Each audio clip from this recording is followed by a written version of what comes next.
Thamoi masu ningai tauraktre, wakhal masu khamlaktre. Chatliba lambi se thamoi mana taklakpa lambi aduda chatlibani. Thangliba khongthang siso lambi asida thanglibani. Wakhal mana khamlaktre haina khongthang masu chatle.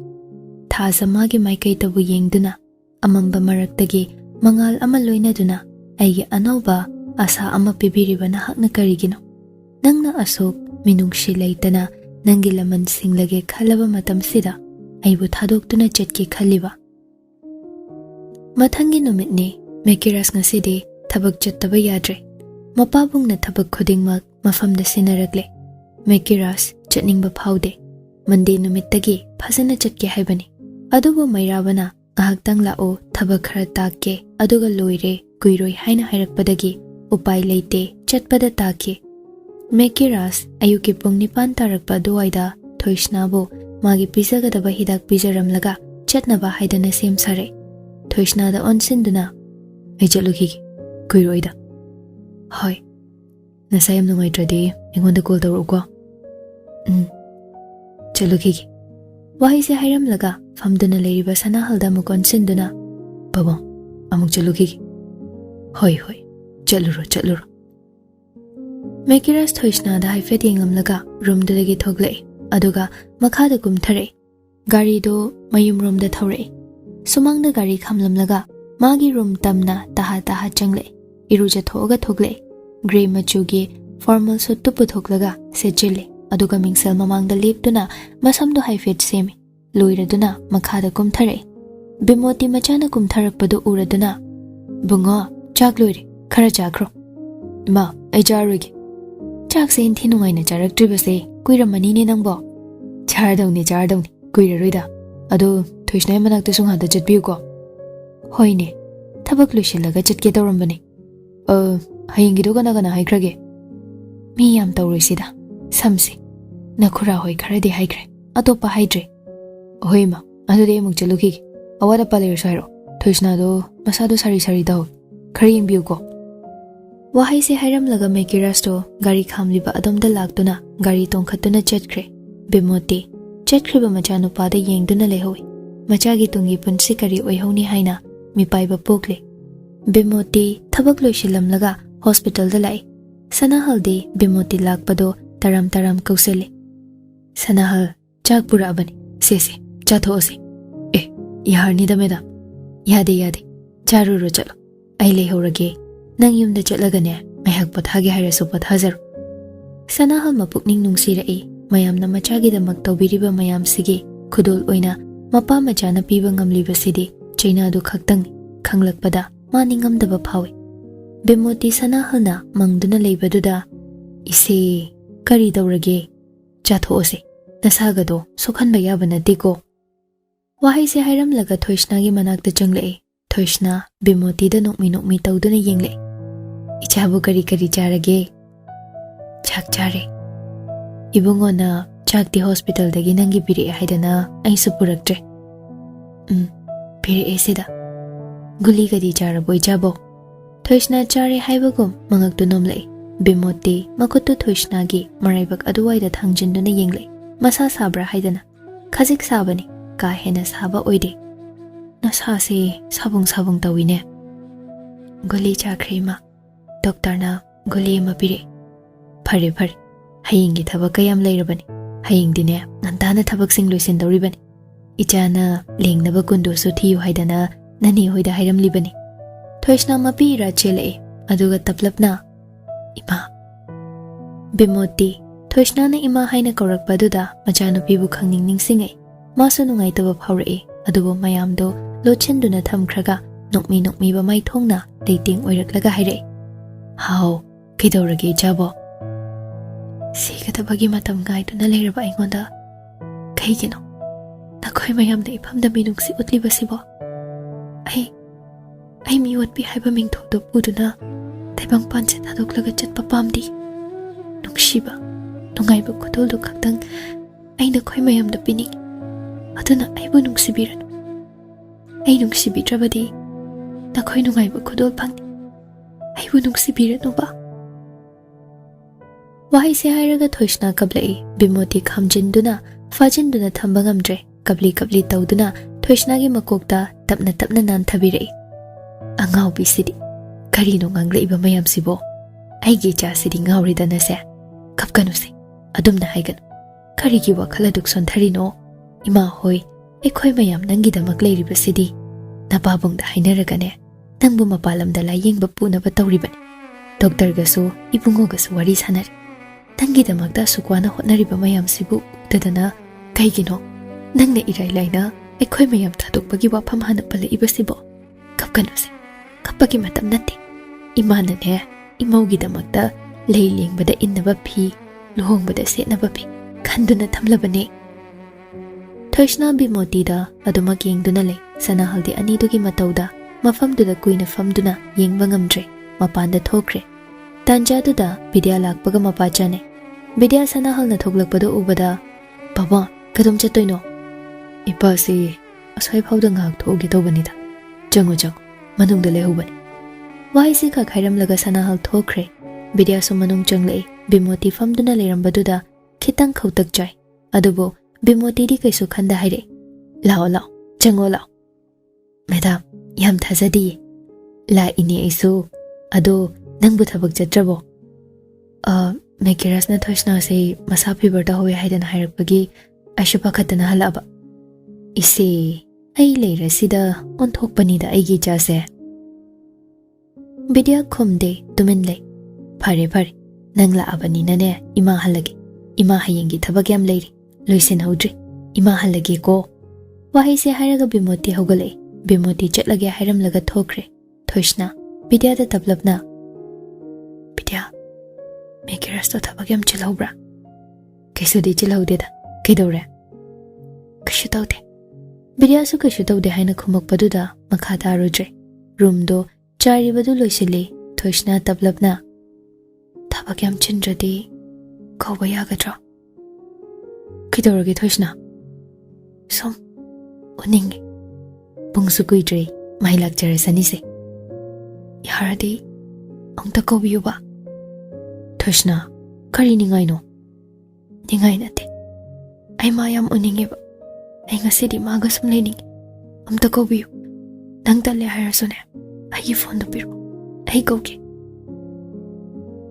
thoishna gi ningai do da bidya tawning ba tawjar sanu khanduna phone do thoishna da pire thoishna mekiras ki number da dial tawduna call tawi somda nupa do so phone lakpra haina yengbada mangak tu narabani meeting mafam da leiribado meeting ga mawalo da kai lakliba call do da kanano haina yeng screen da thoklaiba ming do ubada mekiras ta ha paikhatle kidore thabak yam chinbra chindi kidorge nasa kidorge nasa sagat ba hela bro natra kidorge ba nangla oi ginak ai nang uning napam na wakar so haini yaradi nangla lagi ai lai wahi se hairaga call do fat kak thatle aduga famlambadagi fog hawgale ngahakti wakhal oirude leiriba mafam se kadai dano haiba mekiras leiriba staff sing do on selectuna meeting se mathang da muk phajan tawrsi ngasi di ai urgent oi bathaba malai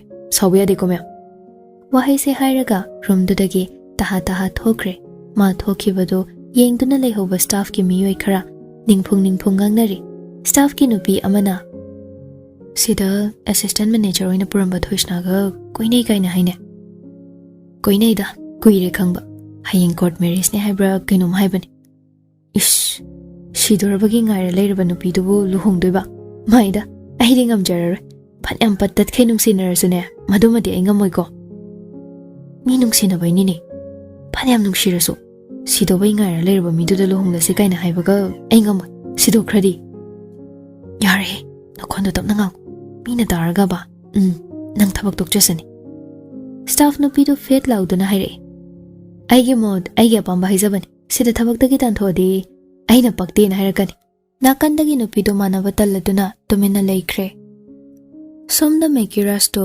hospital do khanglap lapkre hospital manungda ambulance mari changbage ngaihakti mafam do chile mekiras nang horoi matagum gari dagi fatkum tharaga manungda changkre Alex ngaklapna yodora sida kainu toisina Mekiras to chenchat tawduna hospital gi manungda changlei taha lagduna room dogi thongdo hangtore. Bidya phamduna lerami Thoishna di tumduna lerami. Mekiras Thoishna na mamit ushinduna lerambadu ubada masadu tu chungkiba khanghaude. Mekiras taha Bidya da onsinduna Bidya Thoishna se gedore ma gedore giba. Bidya du khonjel du da khangpre khangi. Phamlambadagi fuk haugatuna ware haidana tumbani. Mekiras wai sangbagi sorama hontoi aduga taplapna oh tumena muk laikre adubu kuide taplapna nangsu waramani hangi sol pothajarur pawung di chatkrabo hankre hayengi thaba khralo shiluni haidana sir ai sam leirage ngasidi yarnida ai shum leirage Bidya wa makha taramdre mafamdudagi amuk thogle Mekiras nakanda tapna fam thakre aduga tumduna leiriba Thoishna da munna yengduna taplap solei kaigino nangna ningaidana tumlaga higi thamoishina sukyamna mi baiba poklibase nangna mi dushin kibase ansige ruiba mikup oikigadra haina ai mi baiba poi Mekiras Thoishna ba haudoktre tumjarasanu khanduna yetludre maso ahing tumdabagi masado khara choktharabani betna kanduda makoktu khasik nga tharaga tumba themkhre nungdang wairamgi pung manga tarakpa duwaida Thoishna mikap thogle nakan yet oi haifet yeng kanasu leramde makhutami amana yanduna leibagi mawong manbaduda yenglakpani Mekiras tumduna lerambadu ure Thoishna khasik nokpet tawre magi mathong khangdabani ngaiduda kaukhibani haibado ningsingle Thoishna Mekiras bahaudo udre adumak tumhalle Mekiraso adumak tumduna lei mikap thoglaktre tanjaduda nurse nupi ama changle room do imamambaduda nakandagi switch do on tawi anidugi matawdo ubada nurse nupi do khidang khautak jai taha lagduna hidak thamiba adomda hidak koi thi Mekiras cherang makholduda mamito kabak pangle nurse nupi ama leptuna lerambadu ubada mamito khangsing singkre nga thaduna hiplambado fuk haugatuna phami nurse nupi du so hidak kapamaga chatkre Mekiras Thoishna de yenglaga nasakra pharbo Thoishna hoi haigum mangak nomlei aduga taplapna ai ngak taphamge ware himandana bechoina chingkhachise talle khongse so khara chatkiba Mekiras Thoishna bu ngaklaga phamhalle coffee thakninge coffee lebra lei semake ngayuko Mekiras flax dagi ising ashabado maktuda hai aduga coffee packet to lawthoklaga thitlaga pire Thoishna sip ama chinglaga chini khara hapiyo Mekiras na sugar cube to ani pire Thoishna so coffee do thakchile loiraga mukhaire aibam ta sambiyo ngak chatki ngai kose chapal lawrki lawrakano ba som chatki ba Mekiras Thoishna na hairiba makhai tawi Thoishna bu sambiduna tapna kumtharai aduga leimai ge ayeng baduna khongya duda phurakpada WakhaL su yauna inglaboi ningi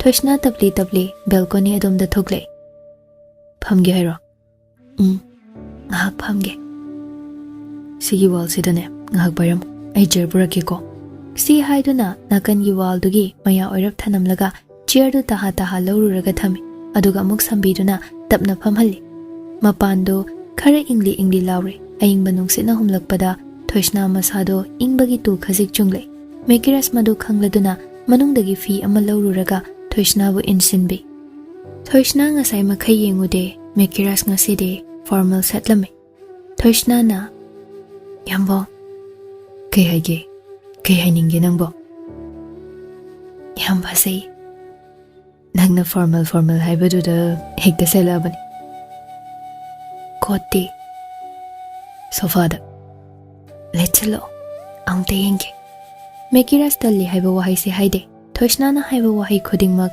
loina tawi kot lo khatuna amuk lechile aduga Thoishna gi mamang oirap lepe Thoishna nokmi tawduna lai cream juice yambang de yampai haying na black togi loimak lei tharuri Thoishna nokmi tawduna dumakle Mekiras tablapna khongse hamdoksiko leram ising lawrugi si haiduna manung changkhre Thoishna ngasidi kaishu hairakte adumak tamin lei Mekiras makhutuna batinwo kaiwo puduna thogle makhutta pairakpa tapto Thoishna gi makhong mayada thame aduga makhong du lokhatlaga taptuda thangatpe aduga makhong du tapna tapna hambi bahawi haying di kesiko aina ke biduni atopana ga ke halu hai ga trane hainina Thoishna nokpada maknoi paukhum khumlakte asumna makhong du hambi ba loiraga Thoishna bu manungda amuk pusilaga phamungda nga thaduna hiphalli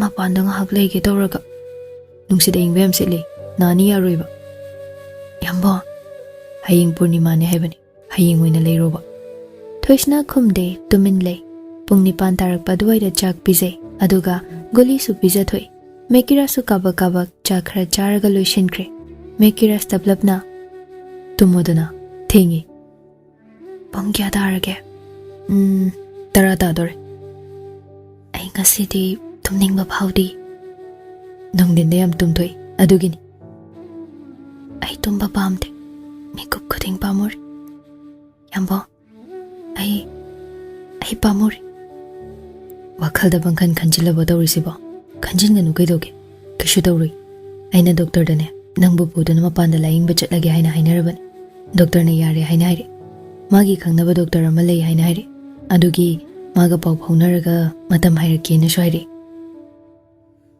kana ki gadrane ihe hanjin haida kedobai kana roiduino kana ni yambo aibo ngasidi nangina thada thambiyo Mekiras Thoishna gi ngasigi matausida karino haina khanduna le yambo asi khaktangdi aina haibase ongta yabiyoba asigi mukapini kapchet bi aisini si haiduna Thoishna gi manakta changlei Mekiras Thoishna bo chetna mathada konsinbi aduga WakhaL pangkhan khanjile sibu kaigino aina kishu dawrui hairidana kishu dawrui kyam dawrui ai pakhatling asidi ai pakhat basu phawre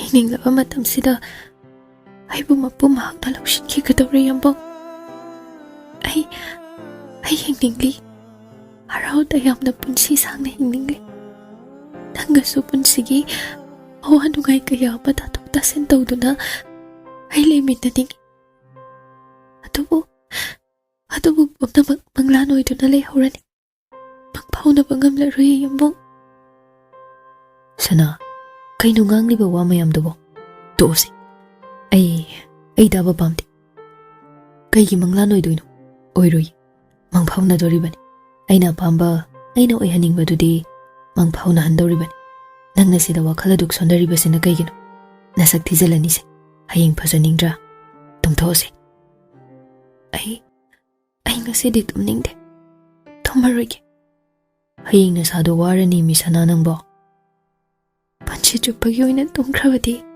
kamdawni yambo hudo su tarar aduna ai tumningdi kainu ngangi ba mayam sibo arimbada WakhaL yam khanjil se haiba inbi oyoba yambo nangna haibada daduna lakpa adubu ngasigi mikup simadi ai nangna haiba ilaro lamahin bi onduna uran bigi sakton laurage yambo ai uran bi suwan cheraki lamahin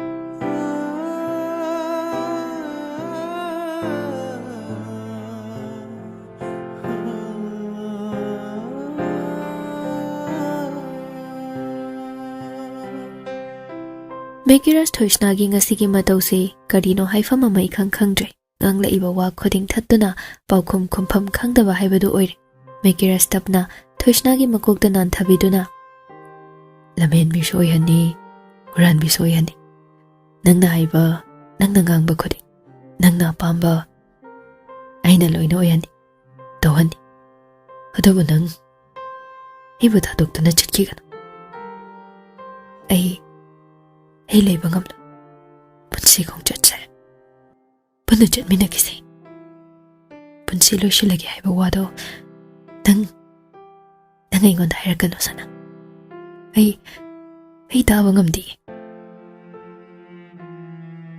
chalo hai tribao. Ai chalo ye. Yambong na yaba piraba matam tuda ai chat kadawri bane. Yambong ai sudaga putsi sangna himidani. Adoba samaga dana adoba MANGLAN masagatuna.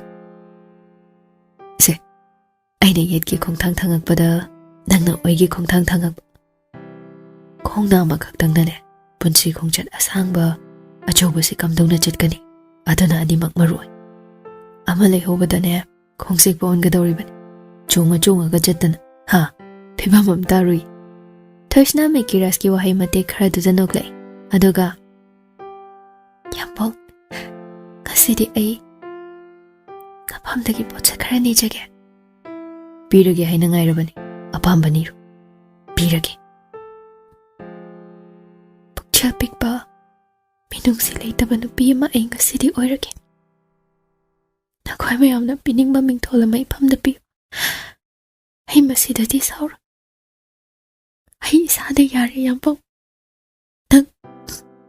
tang atopa nupi bu nungsibigan shumdagi nangi thamoiduda aigi mapam thambiyu thamoi ani longda shumdagi ai khakta ahenba pamte ahenba nisar aina sikrabasu nang atopa nupi bu hana yenganu ko yambol nangi thamoi lakanukda aigi mapam ama thambiyu nangi thamoiduna nungtigi aibu ningsingbi aigi lamhenbi aigi ningai chaubi aigi huranbi haidana nungtigi aibu sonbiyu aibu ningsingbiyu ko yambol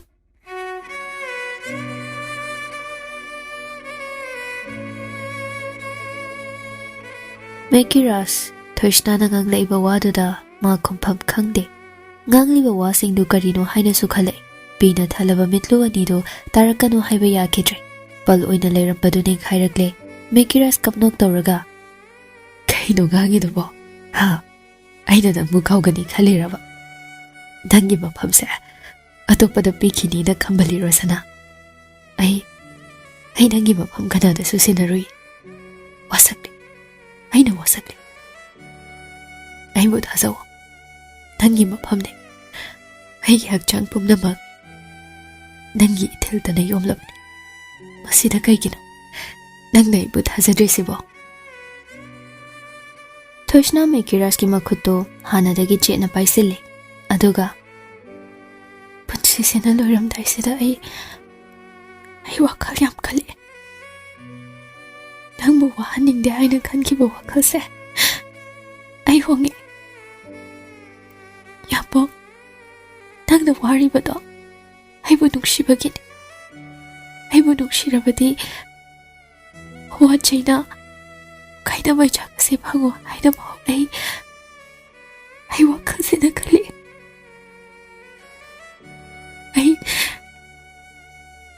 ai miwat bini haina hairabasu ai yajarage miwat bigi sakto lauraga nangbu olamki aibu nungsiradi nang awaba chaina kaina mai chakse harau da lakshinbi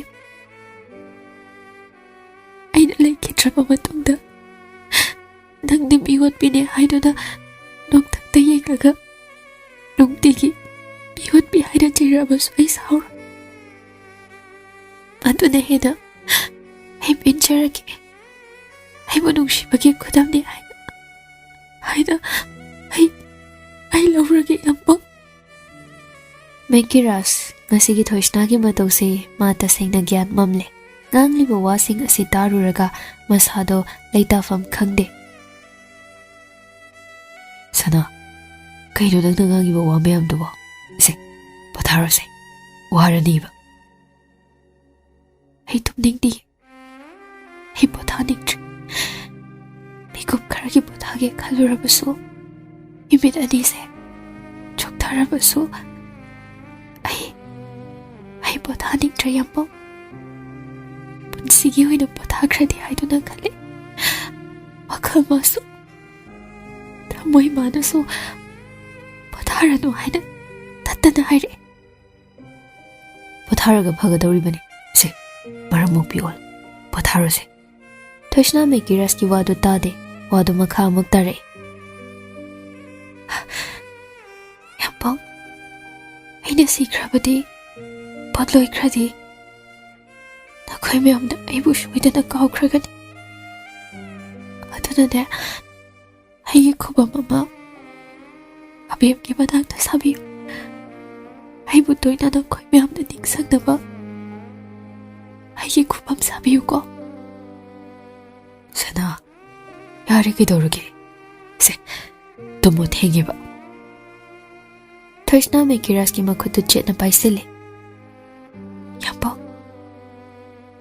ꯑꯩꯕꯨ ꯑꯁꯨꯝꯅ ꯆꯦꯠꯅ ꯄꯥꯏꯁꯤꯟꯕꯤꯌꯨꯕ ꯑꯩ ꯌꯥꯝ ꯄꯥꯈꯠꯂꯦꯕ ꯑꯩꯕꯨ ꯆꯦꯠꯅ ꯄꯥꯏꯁꯤꯟꯕꯤꯌꯨ ꯃꯦꯀꯤꯔꯁ ꯀꯞꯂꯛꯂꯦ ꯃꯇꯥꯡꯁꯤꯗ ꯑꯗꯨꯕꯨ ꯇꯥꯔꯛꯂꯤꯕ ꯄꯤꯗꯨ ꯎꯍꯟꯗꯦ ꯐꯠ ꯐꯠ ꯇꯩꯊꯣꯛꯏ ꯊꯣꯏꯁꯅꯥ ꯉꯁꯤꯗꯤ ꯈꯥꯝꯂꯕꯁꯨ ꯇꯥꯈꯤꯗ꯭ꯔꯦ ꯃꯥꯒꯤ ꯊꯣꯛꯄ ꯑꯃ ꯄꯪꯉꯥꯡꯗ ꯉꯥꯡꯗꯨꯅ ꯂꯩ ꯄꯨꯡ ꯑꯃ ꯇꯥꯔꯛꯄ ꯑꯗꯨꯋꯥꯏꯗ ꯇꯨꯝꯊꯈ꯭ꯔꯦ ꯃꯦꯀꯤꯔꯁ ꯃꯥꯁꯨ ꯁꯣꯔ ꯈꯔ ꯍꯣꯟꯗꯣꯛꯏ ꯑꯗꯨꯒ ꯊꯣꯏꯁꯅꯥꯗ ꯃꯤꯠꯐꯝ ꯃꯍꯣꯡꯗ ꯌꯦꯡꯗꯨꯅ ꯂꯩ ꯆꯨꯝꯃꯦ ꯊꯣꯏꯁꯅꯥꯅ ꯉꯥꯡꯂꯤꯕ ꯋꯥꯁꯤꯡ ꯑꯗꯣ ꯗꯣꯛꯇꯔꯅ ꯃꯇꯝ ꯊꯥꯔꯕꯅꯤ ngasi hayeng tamba ngamdrabani adumakna thabak ama chathokpada maning tamna chatpa ngamdribani mekiras ngasi numitchima tumdre tumduna leiriba thoishnabu yenglaga mitfam hongda adumakle wakhaldasu wahang kaya ama hangle paukhom phanglaroidaba wahang lising lising khalliba wakhal sagatliba mayamse manglan oiduna leihauradra hairiba wakhal asina mang thaduna hangle mathangi numitne pung tare tarafau thoishna hogatte thengna tumkhibagini bimoti hoi hospital da lai mekirasna cameraman kowi hospital da thawoina request tawjabani irai laina ya thore matam gaiduna leirabani loiramdai mikupsi phawadi aningba pamba ase thungjarasanu haina thoishna hogalaktabado thengane haidana mekirasna changsinduna tapna hodokpe thoishna metu tabli tabli pangle hogalase thengani horena muktumoba thoishna hoi mai haide aduma khogale brush taw thokpe bimotina thoishna bu iruja thokpe nurse kangbu kharana inghangano haiduna thoishna bu seva tawbi kundo lengnabani haidana balcony macha ama leibaduda same sari thoishna masadu fever lai nurse nupiduna bp onduna yeng bp do low amuk oi high amuk oi tawduna le ngasidi thoishna masa singamdaba henjilabani adubo mekiras ki khalaga ma tuminle anaba henjilibado haidoktre bimotina phaneka phiga puthoraktuna sethali mekiras de ma yumda chatlo haidana mamana thakre bimoti nokmi tawduna aigi mause onthokna phajakreda nurse nupi amana su nokmi yam phajai thoishna ngasidi yam phajai thoishna nokfet tawduna haire sengbagira hoi ping machugi wangkai phiduga ipakta pakjakreda ado sigi jal kose lokthokse sidi lokthoklagumsida horina mok thinjinbado nangnarani ba bimotina isi keshu tawdise jel ko thilasune imaudi iphada phajari pung tarama thoi tarakpa dowaida kundo lengba howi sanahalga thoihenbagadi macha nupigi matawdu ubada kable bimoti su matawdu ubada kable thoishna dia domak nokmi tawduna lengli maka lamba maithong amaga loinaduna kundo paring ado pamuba mahaki ngaksamda huklage khana phasana lengli somda doctor laktuna sanahalda pau tamge haina khanbani roger leirambaduda magi manakta oina changle aduga thoishna singa saidagi bp shelu amugoi ngaklerga hay amugoi taw shorhon basu khra waramgani yaradi sachaloisinabadosi thabakse phatanungda thokaningde roger hoi haibagum mangaktu nomlei pungbaro khare helakpa duwaida kundo du lengba loire aduga bimoti na tawduna chak bijai mapa macha ahumdo sanahal pukhamdagi chakhom ama totlaga macha nupida ilai bema thoibi punsi ki anoba khongthang thanglabani nungai na panba ꯑꯅꯥ ꯑꯌꯦꯛ ꯌꯥꯎꯗꯕ ꯄꯨꯟꯁꯤ ꯑꯃ ꯑꯣꯏꯔꯁꯤ ꯏꯆꯥ ꯅꯥꯕ ꯌꯥꯗꯦꯀꯣ ꯁꯦ ꯊꯣꯏꯁꯅꯥ ꯉꯁꯤꯗꯤ ꯀꯞꯂꯛꯇꯦ ꯃꯃꯣꯠꯇ ꯅꯣꯛꯈ꯭ꯔꯦ ꯊꯣꯏꯍꯦꯠꯄꯁꯨ ꯃꯆꯦꯗ ꯆꯥꯛ ꯆꯥꯈꯣꯝ ꯑꯃ ꯏꯟꯕꯤ ꯑꯁꯨꯝꯅ ꯆꯥꯛ ꯆꯥꯕ ꯂꯣꯏꯔꯦ ꯆꯥꯛ ꯆꯥꯕ ꯍꯦꯛ ꯂꯣꯏꯕꯒ ꯕꯤꯃꯣꯇꯤꯅ ꯇꯧꯗꯨꯅ ꯊꯣꯏꯁꯅꯥꯕꯨ ꯐꯤꯖꯣꯜ ꯊꯣꯟꯕꯤ ꯕꯤꯃꯣꯇꯤ ꯅꯣꯛꯂꯒ ꯏꯃꯧꯁꯦ ꯊꯣꯛꯅ ꯐꯖꯔꯦꯗ ꯏꯃꯥ ꯍꯥꯎꯅꯦ ꯐꯖꯩ ꯐꯖꯕ ꯃꯁꯛ ꯊꯣꯛꯏ ꯁꯤꯃꯉꯥꯏꯗꯅ ꯔꯣꯖꯔꯗꯣ ꯊꯤꯟꯊꯕ ꯄꯥꯝꯗ꯭ꯔꯗꯨꯅ ꯍꯥꯊꯨ ꯍꯥꯏꯔꯛꯏ ꯃꯦꯀꯤꯔꯥꯁꯨ ꯉꯥꯏꯕ ꯋꯥꯔꯤ ꯆꯠꯂꯁꯤ ꯑꯁꯨꯝꯅ ꯃꯔꯤ ꯍꯣꯁꯄꯤꯇꯥꯜꯗꯒꯤ ꯊꯣꯛꯂꯛꯏ ꯍꯣꯁꯄꯤꯇꯥꯜꯗ ꯂꯩꯔꯝꯕ ꯃꯌꯥꯝꯗꯣ ꯃꯨꯟꯅ ꯌꯦꯡꯗꯨꯅ ꯂꯩꯍꯧꯏ ꯋꯥꯔꯤ ꯈꯪꯕ ꯃꯤꯑꯣꯏ ꯈꯔꯗꯤ ꯅꯤꯡꯐꯣꯡ ꯉꯥꯡꯅꯩ ꯑꯁꯤꯒꯤ ꯅꯨꯄꯤꯁꯦ ꯕ꯭ꯔꯦꯟ ꯇ꯭ꯌꯨꯃꯔ ꯅꯥꯏ ꯍꯥꯏꯕ꯭ꯔꯥ ꯕ꯭ꯔꯦꯟ ꯀꯦꯟꯁꯔ ꯅꯥꯏ ꯍꯥꯏꯕ꯭ꯔꯥ ꯀꯩꯅꯣꯝ ꯍꯥꯏꯕꯅꯤꯅꯦ ꯅꯥꯀꯟꯗꯒꯤ ꯅꯨꯄꯤ ꯑꯗꯨꯅ ꯑꯃꯨꯛ ꯀꯩꯅꯣ ꯃꯣꯏꯒꯤꯁꯦ ꯂꯨꯍꯣꯡꯗꯣꯏꯔꯣ ꯍꯣꯏ ꯂꯨꯍꯣꯡꯅꯤꯌꯦ ꯀꯣꯔꯠꯇ ꯍꯣ ꯅꯨꯄꯥꯗꯨꯅ ꯌꯥꯝ ꯅꯨꯡꯁꯤꯖꯕ ꯑꯣꯏꯔ ꯃꯥꯜꯂꯦ ꯑꯗꯨꯒꯤ ꯍꯣꯡꯉꯤꯅꯤ ꯑꯁ ꯑꯣꯟꯊꯣꯛꯄꯅꯤꯗ ꯅꯨꯡꯉꯥꯏꯇꯦꯅꯦ ꯅꯨꯄꯥꯗꯣ ꯅꯥꯔꯦ ꯈꯪꯉꯗꯤ ꯅꯨꯄꯤꯁꯤꯅ ꯍꯨꯟꯗꯣꯛꯇꯧꯕꯅꯤ ꯅꯨꯄꯥ ꯍꯥꯏꯁꯤꯗꯤ ꯅꯨꯄꯥꯅꯤꯗꯣ ꯑꯗꯨꯅꯤ ꯅꯨꯄꯥꯗꯣ ꯄꯩꯁꯥꯒ ꯌꯥꯝ ꯄꯥꯏ ꯃꯥꯜꯂꯦ ꯍꯧꯖꯤꯛ ꯃꯃꯤꯡ ꯌꯥꯝ ꯆꯠꯂꯤꯕ ꯃꯣꯏꯒꯤ ꯑꯥꯔ.ꯀꯦ. ꯃꯩꯔꯥꯕꯗꯣ ꯑꯗꯨꯒꯤ ꯃꯆꯥꯅꯤ ꯍꯥꯏꯕꯅꯤ ꯑꯁ ꯑꯣꯟꯊꯣꯛꯄꯅꯤꯗ ꯃꯔꯥꯏꯕꯛ ꯊꯤꯔꯦ ꯑꯉꯥꯡꯗꯣ ꯅꯨꯄꯤꯁꯤꯅ ꯁꯤꯈ꯭ꯔꯕꯗꯤ ꯀꯩꯁꯨ ꯂꯨꯍꯣꯡꯅꯤꯡꯉꯔꯣꯏꯅꯦ ꯅꯨꯄꯤꯁꯤꯁꯨ ꯃꯁꯛꯁꯦ ꯌꯥꯝ ꯅꯨꯡꯁꯤ ꯇꯌꯤꯡꯂꯗꯅ ꯄꯥꯝꯃꯨꯏꯗ ꯄꯨꯟꯁꯤ ꯇꯦꯜꯂꯤ ꯂꯩꯔꯤꯕ ꯃꯈꯣꯏ ꯑꯅꯤꯗꯣ ꯉꯥꯡꯅꯩ ꯆꯠꯈ꯭ꯔꯤꯕꯤ ꯊꯣꯏꯁꯅꯥꯕꯨ ꯌꯦꯡꯗꯨꯅ ꯁꯣꯝꯗ ꯃꯦꯀꯤꯔꯥꯁ ꯀꯣꯔꯠ ꯃꯃꯥꯡꯗꯨꯗ ꯍꯪꯒꯠ ꯍꯟꯗꯥ ꯆꯠꯇꯨꯅ ꯂꯩ ꯃꯅꯤꯇꯣꯝꯕ ꯇꯞꯂꯞꯅ ꯉꯥꯏꯉꯝꯗꯕ ꯌꯥꯝ ꯃꯥꯜꯂꯤꯗ ꯃꯥꯗꯣ ꯉꯁꯤꯗꯤ ꯃꯁꯥ ꯈꯔ ꯍꯦꯟꯅ ꯉꯝꯗꯦ ꯍꯥꯏ ꯑꯗꯨꯒꯤ ꯑꯩꯁꯦ ꯄꯥꯈꯠꯄ ꯊꯕꯛꯁꯤꯡꯁꯦ ꯁꯠ ꯂꯣꯏꯁꯤꯜꯂꯒ ꯂꯩꯔꯗꯤ ꯍꯣꯁꯄꯤꯇꯥꯜꯗ ꯔꯦꯁ ꯇꯧꯍꯟꯒꯦ ꯇꯧꯕꯅꯤ ꯀꯩꯁꯨ ꯇꯧꯔꯣꯏꯁꯦ ꯇꯥꯟꯖꯥꯗꯨꯗ ꯒꯥꯔꯤ ꯃꯊꯪ ꯊꯧꯖꯤꯜꯂꯛꯏ ꯃꯦꯀꯤꯔꯥꯁ ꯃꯗꯨ ꯎꯕꯗ ꯅꯣꯛꯐꯦꯠ ꯇꯧꯏ ꯒꯥꯔꯤꯗꯒꯤ ꯕꯤꯃꯣꯇꯤ ꯍꯥꯟꯅ ꯀꯨꯝꯊꯔꯛꯏ ꯑꯗꯨꯒ ꯊꯣꯏꯁꯅꯥꯕꯨ ꯁꯝꯗꯨꯅ ꯄꯨꯔꯛꯏ ꯃꯦꯀꯤꯔꯥꯁ ꯆꯪꯁꯤꯟꯗꯨꯅ ꯊꯣꯏꯁꯅꯥꯕꯨ ꯇꯞꯅ ꯁꯝꯕꯤ ꯑꯗꯨꯒ ꯅꯣꯛꯐꯦꯠ ꯇꯧꯅ ꯀꯦꯗ꯭ꯔꯁꯨ ꯐꯖꯩ ꯃꯆꯨꯗꯨꯅꯔ ꯀꯩꯅꯣ ꯔꯦꯗꯀ ꯇꯧꯔꯒ ꯂꯥꯛꯑꯦ ꯇꯧꯔꯤꯁꯦ ꯊꯣꯏꯁꯅꯥ ꯈꯨꯝꯂꯛꯇꯦ ꯇꯨꯃꯤꯟ ꯂꯩ ꯃꯈꯣꯏ ꯈꯔꯗꯨ ꯃꯔꯤ ꯃꯅꯨꯡꯗ ꯆꯪꯂꯛꯏ ꯂꯣꯌꯔꯗꯨ ꯅꯣꯛꯐꯦꯠ ꯇꯧꯅ ꯍꯧꯒꯠꯂꯛꯏ ꯑꯗꯨꯒ ꯊꯣꯏꯁꯅꯥꯒ ꯃꯦꯀꯤꯔꯥꯁꯀꯕꯨ ꯐꯝꯍꯜꯂꯤ ꯋꯤꯠꯅꯦꯁ ꯑꯣꯏꯅꯕ ꯍꯥꯏꯗꯅ ꯃꯤ 3 ꯂꯧꯈꯠꯂꯤ ꯁꯅꯥꯍꯜ ꯃꯩꯔꯥꯕ ꯃꯅꯤꯇꯣꯝꯕ ꯑꯍꯨꯝꯗꯨꯁꯨ ꯁꯥꯏꯟ ꯇꯧꯁꯤꯜꯂꯤ ꯂꯦꯡꯈ꯭ꯔꯤꯕ ꯀꯨꯟꯗꯣꯗꯨ ꯕꯤꯃꯣꯇꯤꯅ ꯄꯤꯔꯛꯏ ꯍꯨꯛꯑꯣ ꯍꯥꯏꯗꯅ ꯊꯣꯏꯁꯅꯥꯅ ꯍꯨꯛꯀꯦ ꯇꯧꯕꯅꯤ ꯑꯗꯨꯕꯨ ꯂꯥꯝꯕ ꯐꯪꯗꯕꯗꯨꯗ ꯈꯖꯤꯛ ꯈꯨꯅꯤꯡ ꯀꯪꯈꯠꯂꯦ ꯃꯦꯀꯤꯔꯥꯁ ꯇꯞꯅ ꯅꯣꯟꯊꯔꯛꯏ ꯃꯦꯀꯤꯔꯥꯁꯁꯨ ꯃꯈꯨꯠꯇ ꯄꯥꯏꯔꯤꯕ ꯀꯨꯟꯗꯣꯗꯨ ꯊꯣꯏꯁꯅꯥꯗ ꯍꯨꯛꯄꯤ ꯂꯣꯌꯔꯗꯨ ꯅꯣꯛꯂꯒ ꯁꯤꯗ ꯁꯥꯏꯟ ꯇꯧꯕꯤꯔꯣ ꯑꯗꯨꯒ ꯌꯥꯔꯦ ꯃꯦꯀꯤꯔꯥꯁ ꯄꯦꯟꯗꯨ ꯄꯥꯏꯈꯠꯇꯨꯅ ꯁꯥꯏꯟ ꯇꯧꯁꯤꯜꯂꯤ ꯑꯗꯨꯒ ꯄꯦꯟꯗꯨ ꯑꯃꯨꯛ ꯊꯣꯏꯁꯅꯥꯗ ꯄꯤꯔꯛꯏ ꯊꯣꯏꯁꯅꯥ ꯁꯥꯏꯟꯗꯨ ꯇꯧꯏ ꯑꯗꯨꯕꯨ ꯁꯥꯏꯟ ꯇꯧꯅ ꯃꯁꯦꯡ ꯃꯔꯥꯡ ꯎꯔꯛꯏ ꯆꯦꯅꯥꯒꯤ ꯂꯃꯥꯏꯗꯨ ꯏ ꯇꯞ ꯇꯥꯔꯛꯏ ꯊꯣꯏꯁꯅꯥ ꯀꯔꯥꯏꯗꯒꯤ ꯏꯅꯣ ꯍꯥꯏꯅ ꯉꯥꯏꯍꯥꯛ ꯈꯟꯖꯥꯅꯩ ꯑꯗꯨꯕꯨ ꯅꯥꯇꯣꯟꯗꯒꯤ ꯇꯥꯔꯛꯄ ꯑꯣꯏꯔꯝꯃꯤ ꯊꯣꯏꯁꯅꯥ ꯃꯁꯦꯡ ꯃꯔꯥꯡ ꯎꯈꯤꯕꯗꯨ ꯄꯨꯡꯃꯝ ꯃꯝꯈ꯭ꯔꯦ ꯇꯞꯅ ꯂꯩꯃꯥꯏꯗ ꯍꯩꯊꯔꯛꯏ ꯂꯩꯔꯤꯕ ꯃꯌꯥꯝꯗꯨ ꯉꯁꯥꯏ ꯃꯈꯩ ꯈꯪꯗꯦ ꯋꯥꯔꯤ ꯁꯥꯟꯅꯔꯤꯉꯩ ꯃꯦꯀꯤꯔꯥꯁꯁꯨ ꯇꯁꯦꯡꯅ ꯎꯍꯧꯗ꯭ꯔꯦ ꯒ꯭ꯌꯥꯟ ꯇꯥꯗꯅ ꯂꯦꯛꯊꯔꯛꯄꯗꯨꯗ ꯈꯨꯠꯂꯩ ꯊꯨꯅ ꯑꯣꯛꯈ꯭ꯔꯦ ꯑꯗꯨꯒ ꯇꯍꯥ ꯁꯅꯥ ꯃꯌꯥꯝꯗꯨ ꯄꯥꯈꯠꯅ ꯌꯦꯡꯅꯔꯛꯏ ꯔꯣꯖꯔ ꯆꯪꯁꯤꯟꯗꯨꯅ ꯃꯤꯍꯨꯜ ꯌꯦꯡꯏ ꯑꯗꯨꯒ ꯍꯣꯁꯄꯤꯇꯥꯜꯗ ꯄꯨꯁꯤ ꯃꯦꯀꯤꯔꯥꯁꯅ ꯊꯣꯏꯁꯅꯥꯕꯨ ꯄꯝꯈꯠꯂꯒ ꯒꯥꯔꯤ ꯈꯥꯝꯂꯤꯕ ꯑꯗꯣꯝꯗ ꯄꯨꯔꯛꯏ ꯑꯗꯨꯒ ꯒꯥꯔꯤꯗꯨ ꯀꯥꯈꯠꯂꯒ ꯆꯠꯈ꯭ꯔꯦ ꯃꯌꯥꯝꯗꯨ ꯃꯍꯩ ꯄꯥꯈꯠꯅꯔꯦ ꯃꯈꯣꯏꯁꯤꯡꯁꯨ ꯃꯇꯨꯡ ꯏꯟꯅꯔꯛꯏ ꯍꯣꯁꯄꯤꯇꯥꯜꯒꯤ ꯄꯥꯔꯀꯤꯡꯗ ꯒꯥꯔꯤꯗꯨ ꯈꯥꯝꯃꯤ ꯃꯦꯀꯤꯔꯥꯁ ꯇꯍꯥ ꯊꯣꯏꯁꯅꯥꯕꯨ ꯃꯅꯨꯡꯗ ꯄꯨꯁꯤꯜꯂꯛꯄꯅꯤ ꯊꯣꯏꯁꯅꯥ ꯌꯦꯡꯕ ꯗꯣꯛꯇꯔꯗꯨꯒ ꯍꯦꯛ ꯊꯦꯡꯅꯔꯦ ꯗꯣꯛꯇꯔꯗꯨ ꯇꯍꯥ ꯆꯦꯟꯁꯤꯜꯂꯛꯇꯨꯅ ꯌꯦꯡ ꯑꯗꯨꯒ ꯔꯨꯝꯗ ꯄꯨꯁꯤ ꯁꯤ ꯍꯥꯏꯗꯨꯅ ꯃꯌꯥꯝꯗꯣ ꯃꯔꯥꯡ ꯇꯧꯏ ꯕꯦꯗꯇ ꯍꯤꯞꯍꯜꯂꯒ ꯑꯣꯛꯁꯤꯖꯦꯟ ꯇ꯭ꯌꯨꯕꯇꯨ ꯍꯥꯞꯆꯤꯜꯂꯤ ꯑꯗꯨꯒ ꯕꯤꯄꯤꯗꯨ ꯆꯦꯛ ꯇꯧꯏ ꯕꯤꯄꯤꯗꯨ ꯂꯣ ꯈꯪꯉꯣꯏ ꯑꯣꯏꯈ꯭ꯔꯦ ꯍꯤꯗꯥꯛ ꯑꯃ ꯀꯥꯞꯁꯤꯜꯂꯒ ꯊꯝꯃꯤ ꯔꯣꯖꯔ ꯇꯞꯂꯞꯅ ꯗꯣꯛꯇꯔꯗꯨꯗ ꯁꯣꯟꯊꯥꯡꯅꯅ ꯍꯪꯉꯛꯏ ꯀꯝꯗꯧꯔꯦ ꯌꯥꯔꯗꯤ ꯃꯤ ꯁꯨꯅꯕ ꯂꯩꯕꯤꯔꯣ ꯋꯥꯍꯩꯁꯦ ꯍꯥꯏꯔꯝꯂꯒ ꯆꯠꯈ꯭ꯔꯦ ꯔꯣꯖꯔ ꯁꯣꯔ ꯑꯁꯥꯡꯕ ꯑꯃ ꯍꯣꯟꯇꯣꯛꯏ ꯑꯗꯨꯒ ꯃꯦꯀꯤꯔꯥꯁꯇ ꯌꯦꯡꯂꯛꯏ ꯃꯦꯀꯤꯔꯥꯁ ꯇꯠꯇꯨ ꯊꯣꯏꯁꯅꯥꯗ ꯌꯦꯡꯗꯨꯅ ꯂꯩꯔꯝꯃꯤ ꯃꯤꯅꯠ 10ꯒꯤ ꯃꯇꯨꯡ ꯒ꯭ꯌꯥꯟ ꯂꯥꯛꯏ ꯊꯣꯏꯁꯅꯥ ꯇꯞꯂꯤ ꯃꯤꯠꯇꯨ ꯄꯥꯡꯊꯣꯔꯛꯏ ꯅꯥꯀꯟꯗꯒꯤ ꯅꯔꯁꯇꯨꯗ ꯑꯣꯟꯁꯤꯟꯗꯨꯅ ꯁꯤꯁꯇꯔ ꯄꯥꯕꯨꯡꯕꯨ ꯑꯝꯇ ꯎꯅꯖꯒꯦ ꯅꯔꯁꯇꯨ ꯊꯣꯛꯂꯛꯇꯨꯅ ꯁꯅꯥꯍꯜꯕꯨ ꯀꯧꯁꯤꯜꯂꯤ ꯁꯅꯥꯍꯜ ꯆꯪꯉꯛꯑꯒ ꯅꯥꯀꯟ ꯑꯣꯏꯔꯞ ꯂꯦꯞꯇꯨꯅ ꯂꯩ ꯊꯣꯏꯁꯅꯥ ꯋꯥ ꯀꯌꯥ ꯑꯃ ꯁꯅꯥꯍꯜꯗ ꯇꯝꯃꯤ ꯃꯅꯤꯡ ꯃꯃꯥꯡ ꯁꯝꯅꯗꯕ ꯋꯥ ꯀꯌꯥ ꯑꯃ ꯁꯅꯥꯍꯜ ꯀꯞꯂꯤ ꯅꯔꯁ ꯅꯨꯄꯤꯗꯨꯅ ꯀꯞꯁꯤꯟꯕꯤꯔꯛꯂꯅꯨ ꯄꯣꯊꯥꯍꯜꯂꯁꯤ ꯍꯥꯏꯗꯨꯅ ꯊꯣꯛꯍꯟꯈ꯭ꯔꯦ ꯃꯌꯥꯝꯗꯣ ꯃꯌꯨꯝꯗ ꯑꯃꯠꯇ ꯍꯟꯅꯗꯦ tumina leptuna leine. Nungdangi pung 8 tarakpa aduwaida Thoishna nurse nupiduda tablap kaure. Sister, how kay haige? Ay yam pung tawna jage. Nurse tu nungaitana Thoishna da yengi mapan thoklaktuna Mekiras pu kausali. Mekiras kapning bado haifet khangjulaga nokmi tawduna jangai. Kay haige? Thaying se yambong. Haying yengase. Potharo. Haying haiba wase palagopse. Ay hojik yengningeba.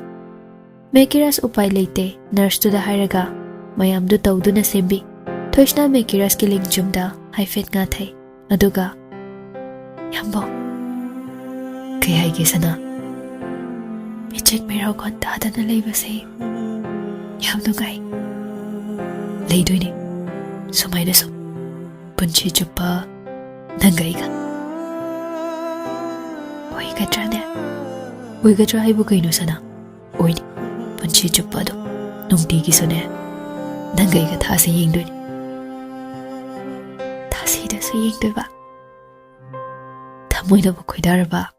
Thamoina bu pamjaraba. Thasi da su thabal thoi. Thamoina pamdraba khoidadradi Purnima numit phawba thabal thokte. Sana migi apambagi makha pona WakhaL su pukning su pumnamaki matungil. Adunane aigi oinadi thamoigi thabal thamoigi thajadi nang. Yambo nang aibu warugadra. Nangbu thadoktuna chatkibada. Mekiras Thoishnagi wadada mapukning nungsiba phawrabani.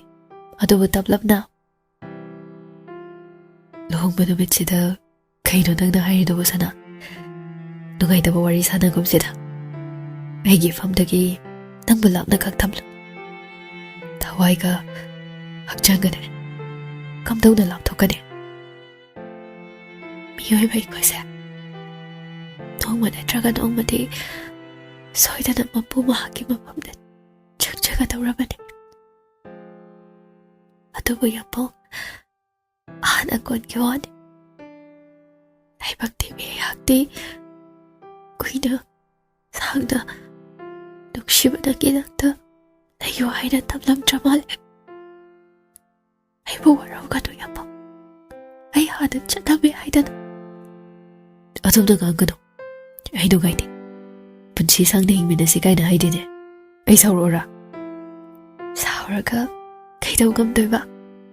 Sana nangse aigi oinadine khwaidagi maruiba misakni. Aigi amamba lambibu nangna mangal oiduna aibu lamching lamtakpikibani. Nangdine aigi guphet kafet ngaliba dandanne. Dandan oina inakta lakibani. Adubu thasa oina laikre. Yambo isase yam wari. Manung changasira potharasira. Yade sida sum laiki. Ado isay sakbiyo. Kasidi nangna sakba isay do. Hita digi. Ado di gitar lauthogi.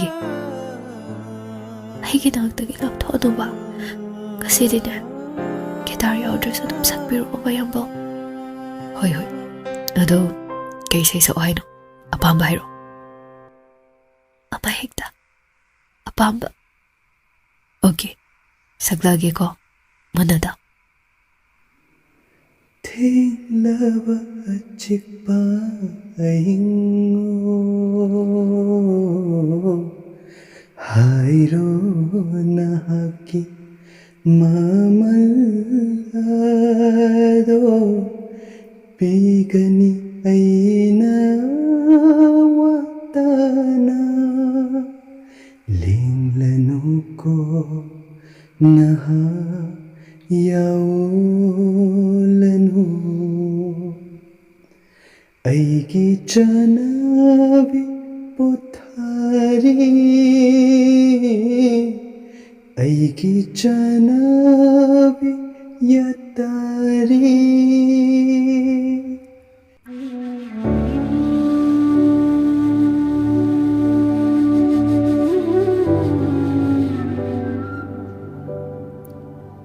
Isaidu tana tana Thoishna mamit tapna uisenkre aduga taplapna nasonana solei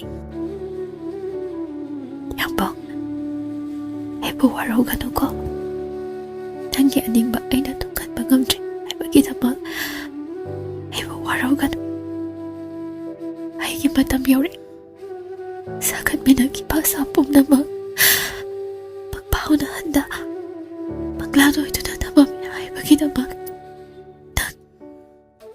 Aibu waroganu yambong Biyot bini aina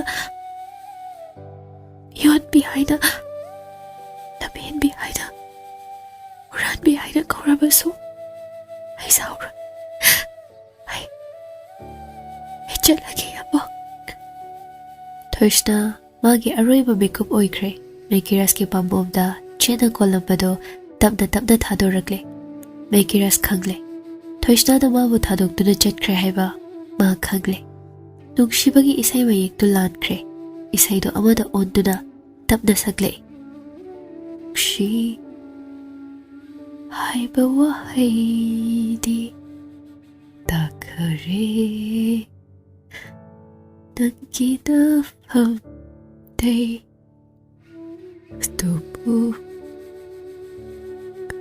Kasidi Kaida Biragda Thale Isaido mapugphana sakpa ngamdre Mekiras magi lengjumna ngathaduna leiriba Thoishna bo chena konsile Sana Kaigido nana sumai taurise Ha Kaigido Ai kamaina leho haibado Se Mittu pango sana Pagi taugano Yambong yamwai Yamwai Hugalo si Hugalo Sagat kima asama yamse Kaigido Nangna MANGLAN yalibase Magbauna halamdriba kaigido Nangmo yamwaramo sana Ay nangna haibaluyna yaragi Se Mittu pango sana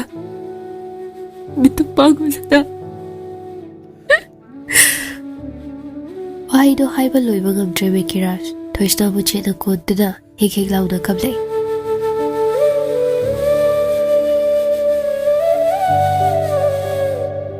Nakanda leptuna leiraba nurse nupido taha chaglei aduga mihuldu yegi mihul yaudre mapan thonglaktuda pau pi mayamdu kappa hudarakle beta thangjinduna tapna hiphalle Mekiras Thoishna bu koduna kablei Sana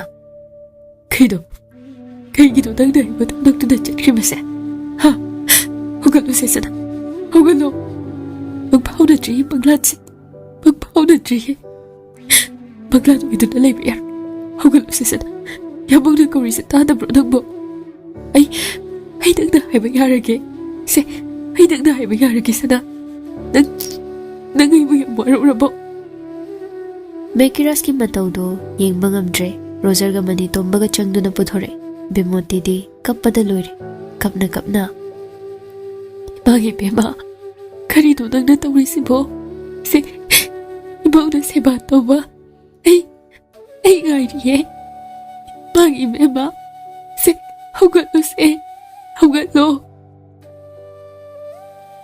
Sana halso machanupi bo yengduna kapli Bema Nangso Namagi matung idaduna chalabro Ipabot hadokduna Namagi matung idaduna chalabro Bema Iche Ay nangna haiba kai loida yar Ay chak thongage Lao se Hugalo se iche Ay iche na haiba loida yarage Sana Nangbo tha yengsi Purnima numit haiba daide Lao Yengase Tha yengase Yaroi Chatkiba yaroi sana Hugalo Aina kawuse tadabro Ha Tadabro ba Miyot bide Nangdi miyot bi Uran bide Nangdi ꯀꯧꯔꯤꯁꯦ ꯇꯥꯗꯕ꯭ꯔꯣ? ꯁꯦ ꯅꯤꯡꯉꯥꯏ ꯇꯧꯔꯅꯨ ꯍꯥꯏꯕꯒꯤ ꯅꯪ ꯑꯩꯕꯨ ꯋꯥꯔꯧꯗꯨꯅ ꯆꯠꯂꯕ꯭ꯔꯣ? ꯃꯔꯝ ꯃꯣꯛꯄꯅꯤ ꯂꯥꯛꯑꯣ. ꯑꯩ ꯀꯩꯁꯨ ꯑꯍꯦꯟꯕ ꯋꯥ ꯍꯥꯏꯔꯔꯣꯏ ꯁꯅꯥ. ꯁꯦ ꯍꯧꯒꯠꯂꯨꯁꯦ ꯁꯅꯥ, ꯍꯧꯒꯠꯂꯣ. 이모가 마디 ꯌꯥꯝ ꯐꯠꯂꯝꯗ꯭ꯔꯦ. ꯑꯩꯒꯤ ꯏꯆꯥꯁꯤ ꯌꯥꯝ ꯐꯠꯂꯝꯗ꯭ꯔꯦꯅꯦ 이모가. ꯕꯦꯃꯣꯇꯤꯗꯤ ꯃꯆꯥꯒꯤ ꯃꯇꯧ ꯌꯦꯡꯕ ꯉꯝꯗ꯭ꯔꯦ. ꯃꯥꯒꯤ ꯏꯕꯨꯡꯉꯣ, ꯅꯪꯒꯤ ꯅꯇꯧꯁꯤ ꯎꯅꯤ ꯈꯟꯕꯗ 이마 ꯌꯥꯝ ꯋꯥꯈꯤꯕꯅꯤ. ꯑꯩ ꯀꯔꯤ ꯍꯥꯏꯌꯨ ꯍꯥꯏꯕꯅꯣ? 이마 ꯀꯔꯤ ꯍꯥꯏꯌꯨ ꯍꯥꯏꯕꯅꯣ? ꯃꯦꯀꯤꯔꯁꯇꯤ ꯊꯣꯏꯁꯅꯥꯒꯤ ꯊꯋꯥꯏ ꯌꯥꯎꯗ꯭ꯔꯕ ꯍꯛꯆꯥꯡꯗꯣ ꯑꯗꯨꯃꯛ ꯆꯤꯖꯤꯠ ꯀꯣꯜꯂꯒ ꯀꯞꯂꯤ. ꯊꯥꯗꯣꯛꯄ ꯌꯥꯔꯣꯏ, ꯄꯣꯛꯈꯤꯕ ꯌꯥꯔꯣꯏ ꯍꯥꯏꯕꯒꯤ ꯃꯇꯧꯒꯨꯝ.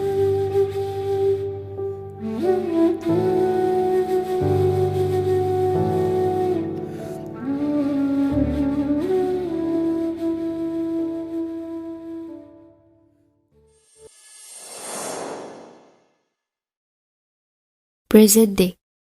ꯍꯧꯈ꯭ꯔꯤꯕ ꯊꯧꯗꯣꯛ ꯃꯌꯥꯝꯗꯨ ꯅꯤꯡꯁꯤꯡꯂꯒ ꯍꯦꯟꯅ ꯊꯃꯣꯏ ꯃꯩꯆꯥꯛ ꯍꯦꯟꯒꯠꯂꯛꯏ. ꯃꯦꯀꯤꯔꯁ ꯃꯈꯨꯠꯇ ꯄꯥꯏꯔꯤꯕ ꯔꯣꯁꯇꯣ ꯊꯣꯏꯁꯅꯥꯒꯤ ꯊꯥꯔꯤꯕ ꯁꯦꯃꯤꯇ꯭ꯔꯤꯗꯨꯒꯤ ꯃꯌꯥꯗ ꯊꯝꯃꯤ. ꯊꯥꯔꯤ ꯆꯤꯡꯊꯥꯝ ꯊꯣꯏꯁꯅꯥ, born 13 February 1993, expired 14 February 2022. ꯃꯦꯀꯤꯔꯁ ꯅꯣꯛꯃꯤ ꯇꯧꯗꯨꯅ, ꯑꯩ ꯌꯨ ꯊꯛꯇ꯭ꯔꯦ. ꯅꯪꯅ ꯍꯥꯏꯕ ꯌꯥꯔꯦ. ꯑꯩ ꯂꯝꯍꯦꯟꯕ ꯑꯣꯟꯗ꯭ꯔꯦ. ꯅꯪꯕꯨ ꯅꯨꯡꯉꯥꯏꯔꯤꯕꯣ? ꯍꯟꯗꯛꯁꯦ ꯌꯥꯝꯕꯪ ꯊꯕꯛ ꯈꯔ ꯆꯤꯜꯂꯤ. ꯅꯪ ꯁꯥꯎꯒꯅꯨꯀꯣ. ꯇꯣꯏꯅ ꯂꯥꯛꯇꯦ ꯍꯥꯏꯗꯅ. ꯊꯥ ꯈꯨꯗꯤꯡꯒꯤ ꯂꯥꯛꯇꯣꯏꯅꯤ. ꯑꯩꯕꯨ ꯉꯁꯤ ꯅꯪꯅ ꯇꯔꯥꯝ ꯄꯣꯛꯂꯤꯕ ꯑꯁꯨꯝꯅ. Lastly, happy first wedding anniversary sana. ꯃꯐꯝꯗꯨꯗ ꯉꯥꯏꯍꯥꯛ ꯂꯩꯔꯝꯃꯒ ꯃꯦꯀꯤꯔꯁꯇꯣ ꯃꯐꯝꯗꯨꯗꯒꯤ ꯊꯣꯛꯂꯛꯏ. ꯅꯥꯀꯣꯡꯗꯁꯨ ꯁꯨꯝꯊꯥꯡꯗꯅ ꯇꯥꯕꯒꯨꯝ ꯇꯧꯔꯤ. ꯌꯥꯝꯕꯣꯡ, ꯃꯐꯝꯁꯤꯗ ꯅꯨꯡꯇꯤꯒꯤ ꯂꯥꯛꯄ ꯉꯝꯗ꯭ꯔꯁꯨ ꯅꯪꯒꯤ ꯊꯃꯣꯏꯅꯨꯡꯗꯗꯤ ꯑꯩꯕꯨ ꯅꯨꯡꯇꯤꯒꯤ ꯂꯥꯠꯄꯤꯌꯨꯀꯣ. ꯄꯨꯟꯁꯤ ꯂꯪꯗꯥꯏ ꯂꯣꯏꯈ꯭ꯔꯦ. ꯄꯨꯟꯁꯤ ꯐꯝꯕꯥꯛ ꯊꯛꯇ ꯁꯥꯟꯅꯕ ꯂꯤꯂꯥ ꯂꯣꯏꯈ꯭ꯔꯦ. ꯆꯠꯈ꯭ꯔꯦ ꯅꯪꯗꯤ ꯇꯥꯏꯕꯪꯒꯤ ꯅꯨꯡꯉꯥꯏꯕ ꯑꯋꯥꯕ ꯃꯌꯥꯝꯁꯤꯕꯨ ꯊꯥꯗꯣꯛꯂꯒ. ꯍꯤꯡꯂꯤꯉꯩ ꯃꯇꯝꯗ ꯑꯍꯦꯟꯕ ꯊꯤꯗꯅ ꯅꯨꯡꯉꯥꯏꯅ ꯅꯨꯡꯁꯤꯅꯅ ꯂꯩꯃꯤꯟꯅꯁꯦ. ꯑꯍꯦꯟꯕ ꯍꯥꯏꯕ ꯑꯍꯦꯟꯕ ꯀꯜꯂꯛꯄ ꯃꯤꯍꯧꯕ ꯑꯁꯤꯅ ꯀꯔꯤꯁꯨ ꯀꯥꯟꯅꯕ ꯄꯤꯗꯦ. ꯑꯃꯥꯡꯕꯒꯤ ꯁꯔꯨꯛ ꯉꯥꯛꯇꯅꯤ. ꯍꯤꯡꯂꯤꯉꯩ ꯃꯇꯝꯗ ꯅꯨꯡꯁꯤꯅꯅ ꯂꯩꯁꯤ. ꯅꯨꯡꯁꯤꯅ.